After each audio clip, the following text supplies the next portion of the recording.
오늘 말씀의 제목은 그가 또한 이루시리라라는 제목으로 함께 하나님의 은혜를 나누기를 원합니다.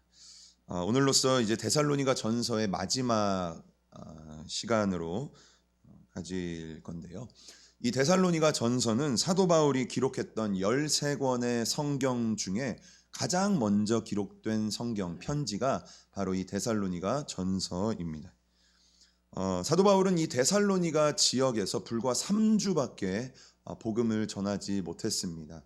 열심히 복음을 전하다가 유대인들의 강한 핍박으로 인해서 사도 바울과 선교팀은 밤중에 그 데살로니가 지역을 떠나게 되고 이제 그들과의 이런 연락은 이제 끊어지게 되는 거죠. 하지만 그 3주 동안 사도 바울의 그 말씀을 통해서 주님을 영접하고 복음을 들었던 그 사람들이 모여서 교회를 이루게 되고 특별히 이렇게 사도와 뭐 이런 지도자들 없이 그 교회가 감사하게도 주님의 은혜 가운데 성장하고 믿음 위에 든든히 쓰는 우리가 예전에 나눴던 것처럼 소문난 교회, 그 지역 가운데 굉장히 소문난 교회로 이 데살로니가 교회가 세워지게 됩니다. 사도 바울은요 고린도 지역에 도착했을 때에 이 데살로니가 성도들의 그러한 믿음과 그러한 교회의 성장에 대한 그러한 이야기 소문을 이제 듣게 되고요. 그래서 이제 그 고린도 지역에서 이 데살로니가 교회를 향한 이 데살로니가 전서 편지를 첫 번째 편지를 이제 기록을 하게 됩니다. 사도 바울은 이 데살로니가 전서를 통해 이 데살로니가 교회 성도들의 대한 여러 가지 칭찬들, 그들의 믿음과 사랑과 또한 주님 안에 가지고 있는 그러한 소망들에 대한 칭찬, 이웃들을 섬기는 것에 대한 여러 가지 그러한 칭찬들을 하면서 동시에 그 데살로니가 교회 안에 있었던 몇 가지의 문제에 대해서 권면을 하면서 가르치는 그러한 내용을 이 데살로니가 전서가 가지고 있습니다. 오늘은 이 편지의 이제 마지막 부분을 함께 살펴볼 텐데요. 먼저 25절의 말씀을 우리 함께 보도록 하겠습니다. 우리 5장 25절 말씀 우리 함께 한 목소리로 짧지만 읽어보겠습니다. 시작. 형제들아 우리를 위하여 기도하라. 아멘.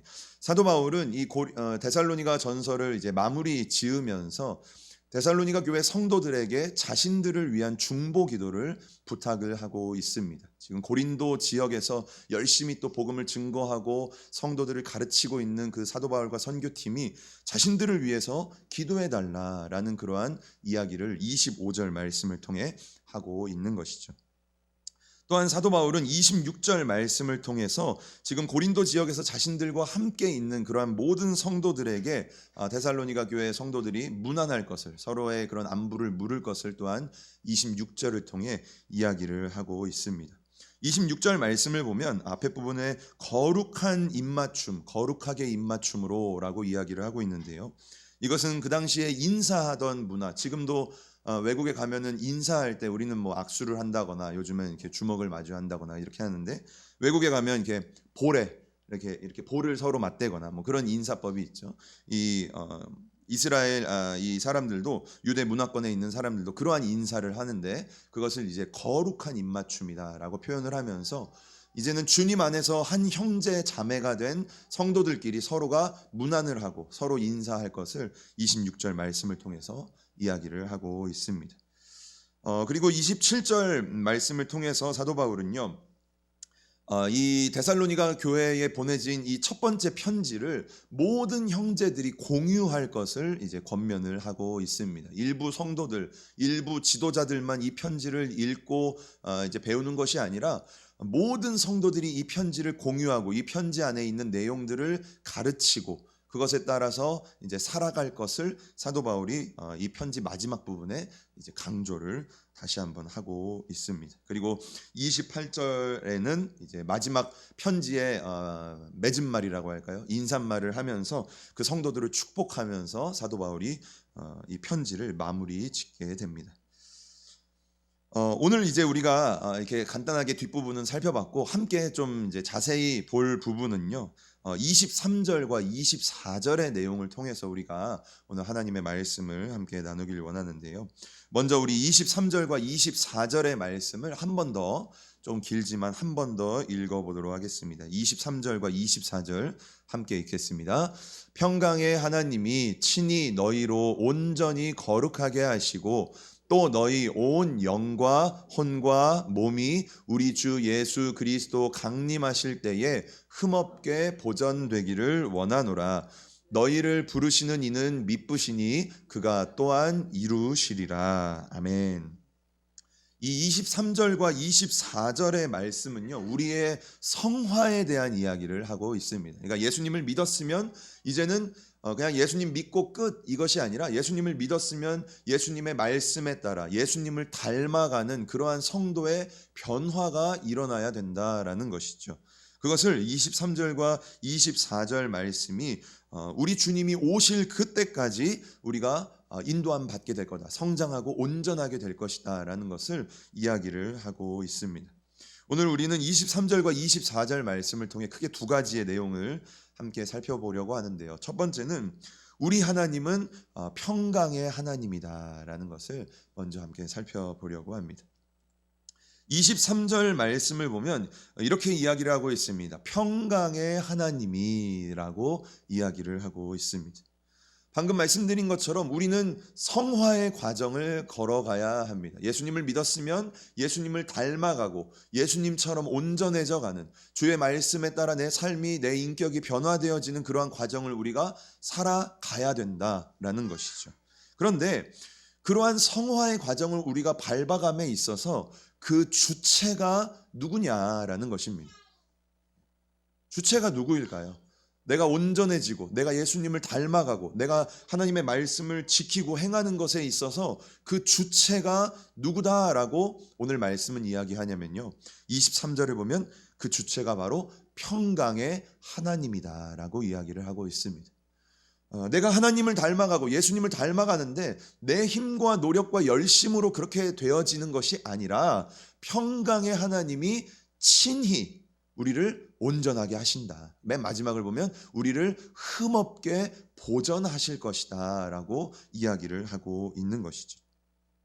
사도 바울은 자신의 편지 곳곳에서요, 이 평강의 하나님이라는 표현을 굉장히 자주 사용을 하고 있습니다.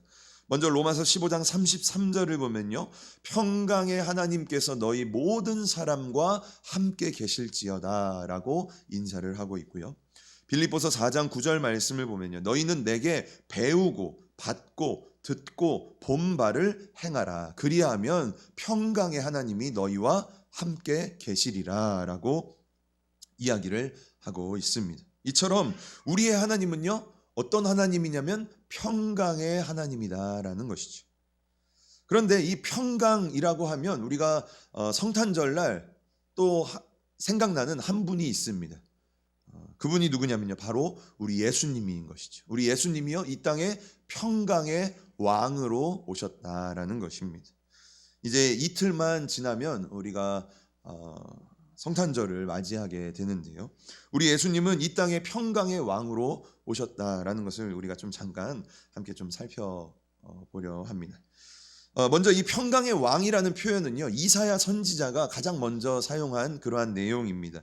이사야 9장 6절 말씀을 보면 우리 좀 길지만 우리 또 한 목소리로 좀 읽어보도록 하겠습니다. 9장 6절 함께 읽겠습니다.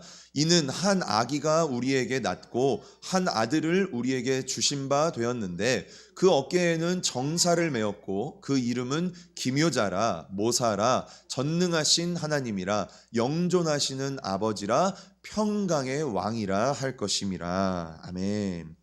이 말씀은 이 땅에 오게 되실 메시아에 대한 예언을 하고 있는 것입니다. 그분은 이 땅에 오실 때에 평강의 왕으로 이 땅에 오신다라고 이사야 선지자는 예언을 하고 있습니다. 그리고 그 평강의 왕으로 이 땅에 오신 분이 바로 이틀 뒤 그 성탄절날 우리가 감사와 기쁨으로 맞이하게 될 우리 예수님이시다라는 것을 성경이 우리에게 말하고 있습니다. 예수님은 이 땅에 오실 때에 이 땅의 평강을 위해 이 땅에 오셨고, 그리고 자신의 평강을 가지고 이 땅에 오셨다라는 것이죠. 요한복음 14장 27절 말씀을 보면 예수님께서 제자들에게 이러한 평강에 대한 얘기를 또 하고 있습니다. 우리 함께 14장 27절 말씀도 한 목소리로 읽어보겠습니다. 함께 읽습니다. 평안을 너희에게 끼치노니 곧 나의 평안을 너희에게 주노라. 내가 너희에게 주는 것은 세상이 주는 것 같지 아니하니라. 너희는 마음에 근심도 말고 두려워하지도 말라. 아멘. 여기서 예수님이 말하고 있는 이 평안은 헬라어로 보면요, 평강과 같은 말입니다. 예수님께서 이 땅에 오셔서 그 제자들에게, 또한 예수님을 믿는 모든 자들에게 자신의 그 평강, 자신의 그 평안을 준다라고 이야기를 하고 있는 것이죠. 그리고 예수님께서 우리에게 주시는 그 평강은 세상이 주는 것과 같지 않다라고 이야기를 하고 있습니다. 자, 그렇다면 예수님께서 예수님을 믿는 모든 자들에게, 우리에게 이미 주신 그 평강이라는 것은 무엇일까요? 그 평강은 여러 가지의 모습이 있겠지만 가장 그 평강의 궁극적인 모습은요, 바로 하나님과의 깨어진 우리의 관계를 다시 회복해주는 그 평강이다라고 할 수 있습니다. 에베소서 2장 12절 말씀을 보면 우리의 모습, 예수님을 믿기 전에 우리의 모습에 대해서 이렇게 이야기를 하고 있습니다. 그때의 너희는 그리스도 밖에 있었고 이스라엘 나라 밖의 사람이라. 약속의 언약들에 대하여 외인이요 세상에서 소망이 없고 하나님도 없는 자이더니 라고 이야기를 하고 있습니다. 예수님을 믿기 전에 우리는요, 그리스도 밖에 있는 사람들이다. 그 약속의 말씀에 밖에 있는 사람들이다. 그리고 하나님과는 아무런 상관이 없는 존재가 바로 우리들이었다라고 성경은 이야기를 하고 있습니다. 그런데 그런 우리가 그 평강의 왕으로 오신 예수님으로 인해서 어떻게 변화가 되었습니까? 2장 13절 말씀을 우리 함께 한 목소리로 읽어보겠습니다. 시작. 이제는 전에 멀리 있던 너희가 그리스도 예수 안에서 그리스도의 피로 가까워졌느니라. 아멘. 평강을 주시는 그 하나님과 아무런 관계가 없었던 우리, 그 하나님은 평강의 하나님인데 우리는 그 평강의 하나님과 아무런 관계가 없었다라는 것이죠. 그런데 이제는 예수 그리스도의 그 보혈의 피로 인하여서 우리가 하나님과 가까워지게 되었다라는 것을 성경은 이야기를 하고 있습니다. 그래서 그 이제는 우리가 예수님을 믿음으로 인하여서 하나님의 그 평강을 우리가 누리는 자가 되었다라고 성경이 말하고 있는 것이죠. 그리고 에베소서 2장 16절과 17절 말씀을 보면요, 그것을 십자가를 통해서 이야기를 하고 있습니다. 예수님은 또한 그 십자가를 통해 하나님과 우리를 화목하게 하셨다라고 이야기를 하고 있습니다. 그리고 멀리 있는 우리 이방인들에게, 그리고 가까이 있는 그 유대인들에게 평안의 기쁜 소식을 전해주셨다라고 성경은 이야기를 하고 있습니다. 우리는요, 평강을 이루실 왕으로 오신, 평강의 왕으로 이 땅에 오실 그 예수님을 믿기만 하면 우리는 하나님 안에서 그 평강을 누릴 수 있게 되었다라는 것이죠. 그 평강을 우리에게 주시려고 이틀 후 그 성탄절날 우리 예수님께서 이 땅에 오셨다라는 것을 우리가 다시 한번 기억하고 붙들어야 한다라는 것입니다. 이처럼 우리는 예수님의 그 보혈로 인하여서 평강의 하나님과 우리의 관계가 가까워지게 되었다라는 것을 다시 한번 기억해야 합니다. 그리고 우리 하나님이 어떠한 분이신가를 우리는 좀 기억해야 한다라는 것이죠. 예를 들어서 제가 한번 말씀을 드리겠습니다. 만약에 우리의 육신의 아버지가 억만장자라고 한번 생각을 한번 해보죠. 우리의 육신의 아버지가 억만장자입니다. 그런데 그 육신의 아버지가요, 자녀인 나를 자기 자신을 내어줄 정도로, 자기의 목숨을 바칠 정도로 그만큼 나를 사랑한다고 한번 생각을 해보시기 바랍니다. 그러한 사랑을 받고 있는 내가 물질의 어려움으로 인해서, 생활의 염려로 인해서 근심하고 걱정할 수 있을까요? 내 아버지가 억만장자예요. 근데 그 아버지가 나를 사랑하는 거죠. 근데 내 안에, 내 수중에 돈이 좀 없습니다. 그래서 내가 염려하고 근심할 수 있을까요? 그럴 수 없다라는 거죠. 왜냐하면 내 아버지는 억만장자이시니까. 두 번째 비유는요, 만약에 우리 아버지가 이 세상에 최고의 우수를 가지고 있는 최고의 병원 원장이라고 한번 우리가 생각을 해보죠. 조금 과장해서 그 아버지가 죽은 자도 살릴 수 있을 정도의 그러한 의술을 가지고 있다라고 한번 생각해 보십시오. 그리고 그 아버지가 나를 언제 어디서나 나를 눈동자처럼 지키시고 내 머리카락을 다 셀 정도로 나를 돌보신다라고 생각할 때에 우리 안에 있는 건강의 염려, 내 육신의 연약함으로 인해서 우리가 걱정하고 염려하고 근심할 수 있을까요? 내 아버지가 최고의 의술을 가지고 있는 그러한 의사면 내가 건강이 약해져도 걱정과 근심이 없다라는 것이죠. 그렇게 염려할 수 없다라는 것이죠. 마지막으로 내 아버지가 만약에 이 세상의 모든 일을 다 알고 있고 이 땅의 모든 것에 대한 대안을 할 수 있고 해결을 마련해 줄 수 있는 그런 현자, 지혜로운 분이다라고 한번 생각을 해보았으면 좋겠어요. 그리고 그 지혜로운 아버지께서 나의 앞날을 다 계획하시고 나를 인도하신다라고 만약에 가정할 때에 우리의 삶 가운데 어려움과 그러한 문제의 부딪힘에 있을 때에 우리가 걱정하고 염려할 수 있을까요? 우리 아버지가 최고의 지혜를 가지고 있다면 우리는 걱정하고 염려할 수 없다라는 것이죠. 어떠한 상황 가운데서도 그 자녀는요 평안할 수 있다라는 것입니다. 내 아버지가 억만장자라면, 내 아버지가 최고의 의술을 가진 의사라면, 내 아버지가 이 세상의 모든 것을 알 수 있는 그러한 지혜로운 자라면 나는 걱정하고 염려할 것이 없다라는 것이죠. 그런데 제가 지금 이렇게 비유로 말씀드린 그 아버지가 누구냐라는 것을 말하길 원하냐면 그 아버지가 바로 우리의 하나님이다라는 것을 제가 말씀드리고 싶은 것입니다.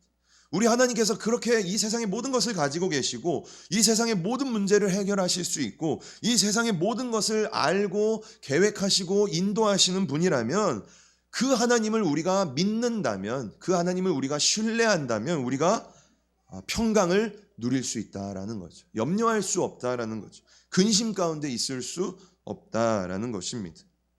우리가 그 평강의 하나님을 기억해야 된다라는 것을 제가 함께 첫 번째로 나누고 싶은 것입니다. 우리는 힘들고 어려울 때마다 인생의 어려움과 문제를 만날 때마다 우리 하나님이 어떠한 하나님인지를 좀 기억해야 될 필요가 있다라는 것이죠.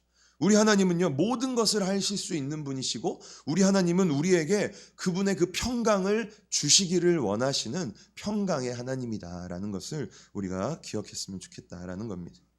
자, 첫 번째 우리의 하나님은 어떤 하나님이냐? 우리 하나님은 평강의 하나님이다라는 것을 말씀드렸고요. 두 번째는 그 평강의 하나님께서 우리의 영과 혼과 몸을 지키신다라는 것을 함께 좀 나누고 싶습니다.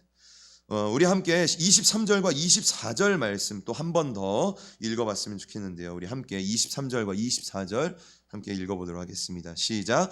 평강의 하나님이 친히 너희로 온전히 거룩하게 하시고 또 너희 온 영과 혼과 몸이 우리 주 예수 그리스도 강림하실 때에 흠없게 보전되기를 원하노라. 너희를 부르시는 이는 미쁘시니 그가 또한 이루시리라. 아멘. 23절 말씀을 통해 사도 바울은 평강의 하나님께서 우리의 영과 혼과 몸을 흠없이 지켜주시길 원한다라고 그러한 기도의 내용을 담아서 하나님의 말씀을 이야기하고 있습니다. 그리고 24절 말씀을 통해서 그 하나님은 우리 24절 말씀 함께 볼까요? 24절 말씀을 보면 그 하나님은 미쁘신 하나님, 신실하신 하나님이시기 때문에 그 하나님께서 우리를 그렇게 이루실 것이다 라고 24절에서 이야기를 하고 있습니다. 이처럼 하나님은요 우리를 지켜주시는 이 지켜주신다라는 것은 23절의 맨 마지막을 보면 보전한다라는 것이 바로 지켜주신다라는 그러한 헬라어의 표현을 가지고 있습니다. 이처럼 하나님은요 우리를 지켜주시는 하나님이시다라는 것을 우리가 또한 기억해야 하는 것이죠. 시편 121편을 보면요 우리를 지켜주시는 하나님에 대해서 이 다윗이 시로 잘 기록을 해놓은 그러한 부분이 있습니다.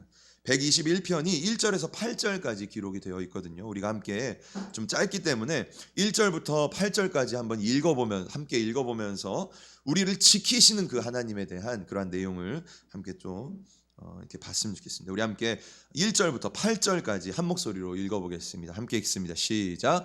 내가 산을 향하여 눈을 돌리라. 나의 도움이 어디서 올까? 나의 도움은 천지를 지으신 여호와에게서로다. 여호와께서 너를 실족하지 아니하게 하시며 너를 지키시는 이가 졸지도 아니하시리로다. 이스라엘을 지키시는 이는 졸지도 아니하시고 주무시지도 아니하시리로다. 여호와는 너를 지키시는 이시라. 여호와께서 내 오른쪽에서 내 그늘이 되시나니 낮에 해가 너를 상하지 않게 하며 밤의 달도 너를 해치지 아니하리로다. 여호와께서 너를 지켜 모든 환난을 면하게 하시며 또 내 영혼을 지키시리로다. 여호와께서 너의 출입을 지금부터 영원까지 지키시리로다. 아멘.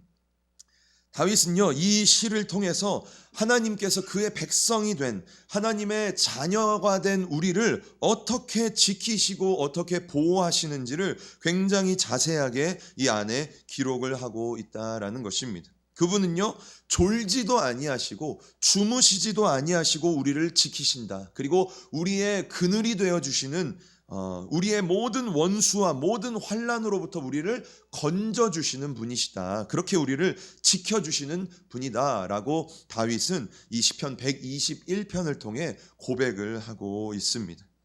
또한 요한일서 5장 18절을 보면요, 하반절을 보면 이렇게 이야기를 하고 있습니다. 하나님께로서 나신 자가 저를 지키심에, 이 하나님께로서 나신 자는 예수님을 말하는 거겠고, 저를 지키신다라는 것은 우리를 지키신다라는 것이죠. 그렇게 예수님께서 우리를 지키시니까 어떻게 됩니까? 하반절을 보면 악한 자가 우리를 만지지도 못한다라고 성경은 이야기를 하고 있습니다. 하나님은 언제나 우리를 동행하시면서 그 불꽃과 같은 눈동자로 우리를 살피시고 우리를 인도하시는 분이다라는 것을 우리가 기억해야 하는 것이죠. 다윗의 고백처럼 하나님은 우리의 방패가 되시고 우리의 반석이 되시고 우리의 요새가 되시고 우리의 힘이 되시는 분이다라는 것을 늘 우리가 기억하며 살아가야 된다라는 것입니다. 그리고 그 평강의 하나님은 우리를 그 천국에 이르기까지 인도하시고 지켜주신다라는 것을 우리가 기억해야 할 것입니다. 그런데 23절 말씀을 다시 한번 보면요, 우리가 이 23절에서 조금 주목하고자 하는 것은 우리를 향하신 하나님의 관심이 어디에 있느냐라는 것입니다. 나를 향하신 하나님의 관심이 어디에 있냐라는 것입니다. 우리를 향한 하나님의 관심은 무엇일까요? 우리의 영혼에 관심이 있을까요? 우리가 천국 가는 것에만 하나님은 관심이 있을까요? 물론 우리가 천국 가는 걸 하나님은 가장 원하시죠. 그런데 오늘 말씀을 보면요, 그러한 영적인 관심만 하나님이 가지고 계신 게 아니라 우리의 영에 관심이 있고 우리의 혼에 관심이 있고 우리의 몸에도 하나님은 관심이 있다라는 것을 이야기하고 있습니다. 우리의 영과 혼과 몸이 하나님 안에서 온전하게 보존되기를 하나님이 원하신다라고 이야기를 하고 있는 것이죠. 그리고 24절의 말씀을 보면 그 하나님께서, 그 신실하신 하나님께서 우리를 그렇게 되도록 이끄실 것이다, 그렇게 이루실 것이다 라고 이야기를 하고 있습니다. 24절에서 말하는 이 미쁘시다라는 헬라어는 피스토스라는 것입니다.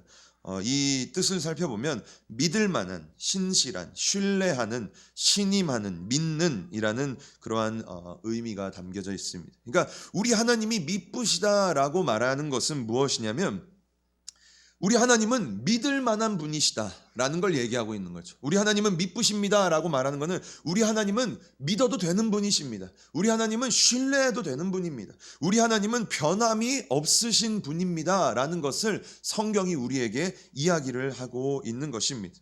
그 믿을 만한 분, 그 변함이 없는 분이요, 우리의 영과 혼과 몸을 끝까지 주님이 재림하시는 그날까지 온전하게 우리를 지키시고 우리를 인도할 것이다 라는 것을 오늘 말씀이 우리에게 이야기를 하고 있습니다. 빌립보서 1장 6절 말씀도 오늘 말씀과 비슷한 이야기를 하고 있습니다. 우리 함께 1장 6절 말씀 함께 읽어보겠습니다. 시작. 너희 속에 착한 일을 시작하신 이가 그리스도 예수의 날까지 이루실 줄을 우리가 확신하노라. 아멘.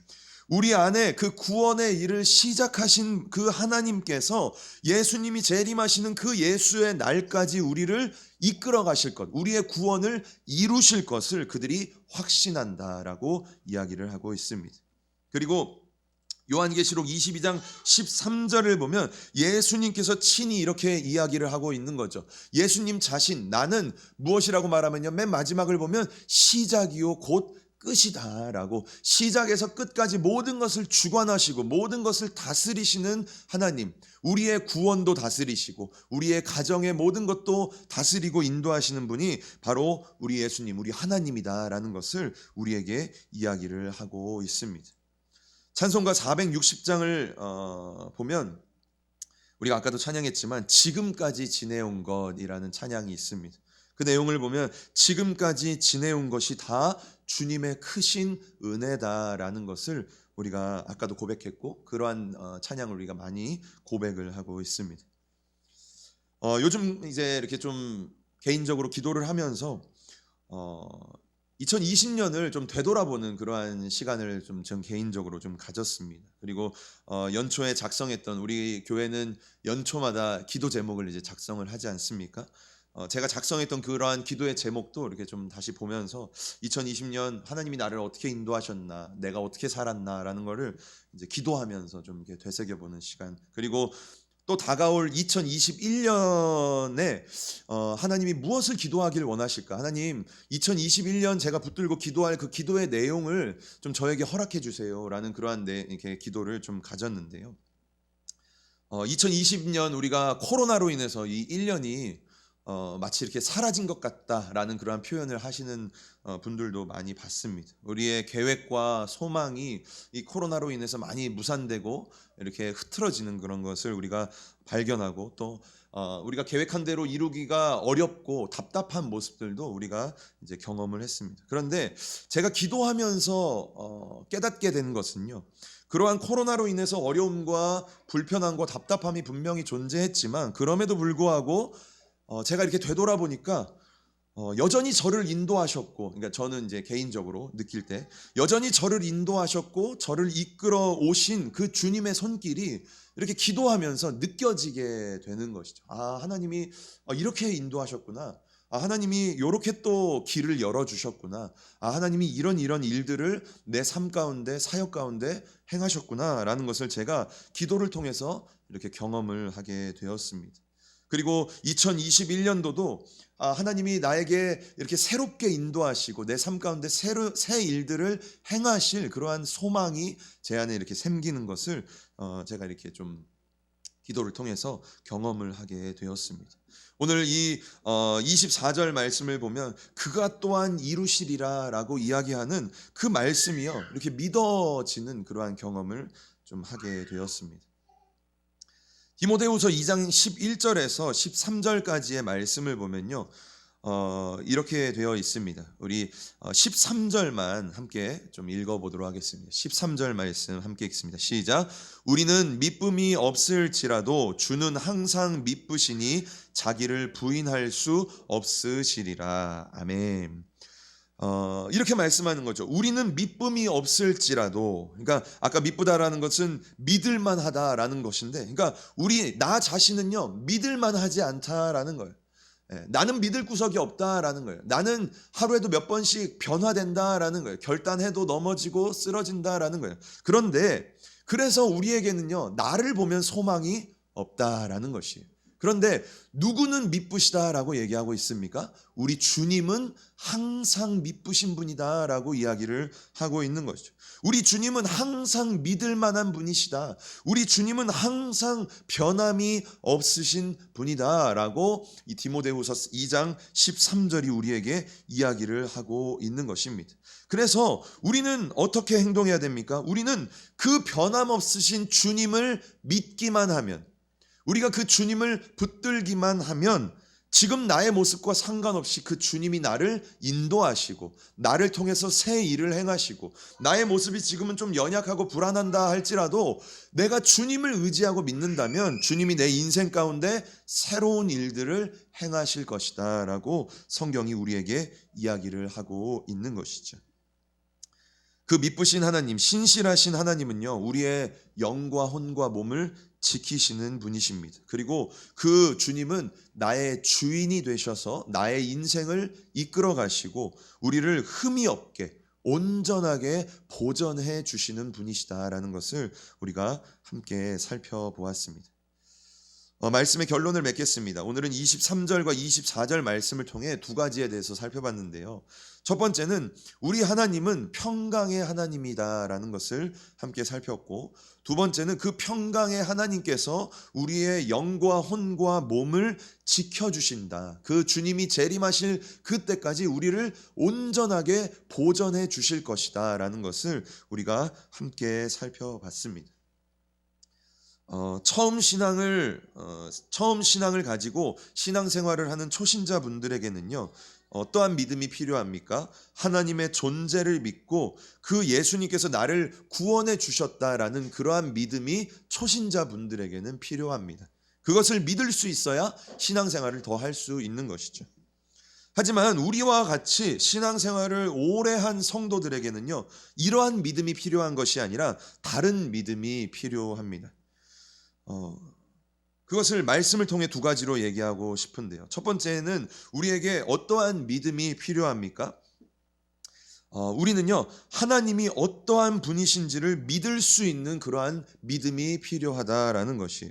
그러니까 우리의 눈에 보이는 그러한 환경과 눈에 보이는 현실을 가지고 생각하는 것이 아니라 하나님께서 나에게 약속하셨고 하나님께서 나에게 주셨던 그 말씀의 약속을 믿을 수 있는 그러한 믿음이 우리에게 필요하다라는 것이죠. 하나님이 나에게 어떠한 것을 말씀하셨어요. 그런데 내 인생을 보니까 내 삶의 환경을 보면 그게 도저히 이루어질 수 없는 환경인 거죠. 그런데 우리에게 무슨 믿음이 필요합니까? 나의 환경을 보는 것이 아니라 주님의 약속을 믿을 수 있는 그러한 믿음이 우리에게 필요하다라는 것을 말씀드리고 싶은 것입니다. 오늘 말씀을 통해 하나님은 우리에게 무엇을 이야기하고 있습니까? 하나님께서 우리에게 우리의 영과 혼과 몸을 주님이 오시는 그 날까지 흠이 없이 보전하실 것이다. 그것을 그가 이루실 것이다 라고 이야기를 하고 있습니다. 오늘 우리가 그 말씀을 좀 붙들면서 나아갔으면 좋겠다라는 것이죠. 지금 나의 현실은 불가능하고 지금 나의 신앙의 모습들은 좀 너무나 연약해서 내가 어떻게 하나님 앞에 흠이 없는 존재로 발견될 수 있을까? 그게 가능할까라는 생각이 우리 가운데 들지만 그것을 우리가 바라보면서 믿음을 가지는 게 아니라 오늘 말씀을 보면서 하나님이 주체가 되어서 나를 흠이 없게 인도하실 것이다 라는 그 약속의 말씀을 우리가 보면서 그래, 하나님이 나를 인도하실 거야. 하나님이 나를 만들어 가실 거야. 하나님이 우리의 가정 가운데 새 일을 행하실 거야. 2021년도 우리의 삶 가운데 내 자녀 가운데 하나님이 구원의 역사를 이루시고 하나님의 놀라운 일들을 내가 생각하지도 못한 그러한 일들을 하나님께서 이루실 거야 라는 그러한 믿음을 우리가 가지기를 원한다라는 것이죠. 그것을 우리가 소망하면서 2020년을 마무리하고 2021년을 우리가 맞이했으면 좋겠다라는 것입니다. 저와 우리 성도님들은 어떠십니까? 우리는 하나님을 믿을 때에 우리의 환경을 바라보면서 하나님을 믿으십니까? 아니면 그 약속의 말씀을 붙들면서 하나님을 믿고 그 약속의 말씀을 붙들면서 소망을 가지고 살아가십니까? 우리가 제가 방금 말씀드린 것처럼 나의 환경과 나의 형편은 너무나 힘들고 어려울지라도 우리가 코로나로 인해 전도하지도 못하고 어떠한 일들을 하지도 못하고 기도해도 못하고 아무것도 이렇게 못하는 그러한 제한적인 상황이다 할지라도 하나님이 우리 교회를 반드시 인도하실 것이고 하나님이 우리 성도님들 한 사람 한 사람을 반드시 주님이 원하시는 그러한 자리, 그러한 신앙의 모습, 그러한 온전함 가운데로 우리를 인도하실 것이다 라는 것을 우리가 약속의 말씀을 통해서 주님을 믿고 나아갔으면 좋겠다라는 것이죠. 우리가 이 2020년이 이제 거의 마무리되어져 가는 이 시점 가운데 제가 아까 말씀드린 것처럼 2020년을 한번 되돌아보시면서 기도해 보시고 하나님이 지금까지 나를 어떻게 인도해 오셨나 한번 이렇게 기도하면서 보시면요, 반드시 그 안에 주님의 손길을 발견하게 되실 것입니다. 그리고 하나님께 감사를 고백하게 될 것입니다. 그리고 그렇게 2020년을 마무리하고 또 이제 새롭게 내 인생 가운데 찾아올 그 2021년도를 주님께서 이루실 그러한 일들을 바라보면서 소망하면서 우리가 2021년도를 맞이했으면 좋겠습니다.